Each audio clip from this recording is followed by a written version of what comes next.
Nous apprécions très favorablement l'intervention de ce programme d'urgence initié par son Excellence, Monsieur le Président de la République, et qui consiste à apporter des services sociaux de base aux espaces et zones frontalières de notre pays. Donc le PUMA, depuis son lancement en 2017, a travaillé à améliorer les conditions de vie et d'existence de nos populations dans les zones frontalières.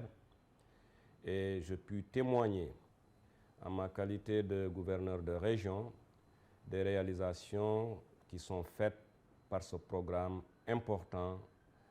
Et ce programme, aujourd'hui, nous a permis d'enregistrer la réalisation de plusieurs pistes rurales dans des zones qui étaient enclavées et où la mobilité n'était pas assurée. Donc le PUMA a aidé ces populations à pouvoir donc se déplacer plus facilement. À côté de ces réalisations dans le domaine des infrastructures, il y a aussi un important volet que le PUMA a accordé à la région de Tamba en termes de construction de postes de santé et de dotation d'ambulances. Nous savions tous que anciennement ces zones étaient dépourvues d'infrastructures sanitaires, mais grâce donc aux différentes réalisations du programme, les populations ont vu leurs conditions s'améliorer dans le domaine de la santé. C'est pareil pour l'éducation, c'est pareil également pour la sécurité au niveau donc, de nos espaces frontaliers. Beaucoup de postes de contrôle mixte qui ont bénéficié à la douane et à la police des frontières, tout cela est bien entendu à l'actif du PUMA. Mais ce que je retiens le plus, c'est surtout le désenclavement.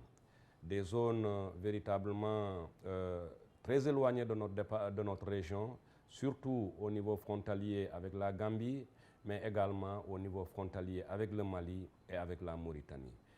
Donc globalement, c'est un programme qui a énormément contribué à améliorer les conditions de vie de nos populations en zone rurale. L'équité territoriale est non seulement une réalité, même si nous demandons que les efforts se poursuivent, et je sais qu'ils vont se poursuivre parce que j'ai vu le plan d'investissement pour les années à venir, mais aujourd'hui, le PUMA a aidé grandement ces populations à se sentir sénégalaises. Donc le sentiment d'appartenir à la nation passe par ces réalisations que le PUMA a fait. Quand on a une école dans sa zone où le drapeau sénégalais flotte, quand on a un poste de santé où on peut se soigner et où les femmes peuvent accoucher, quand on a une piste, quand on a une centrale solaire réalisée par les pouvoirs publics, on se sent véritablement sénégalais et le sentiment d'abandon qui pouvait exister a laissé la place à un sentiment d'appartenance à la nation et à un sentiment de patriotisme.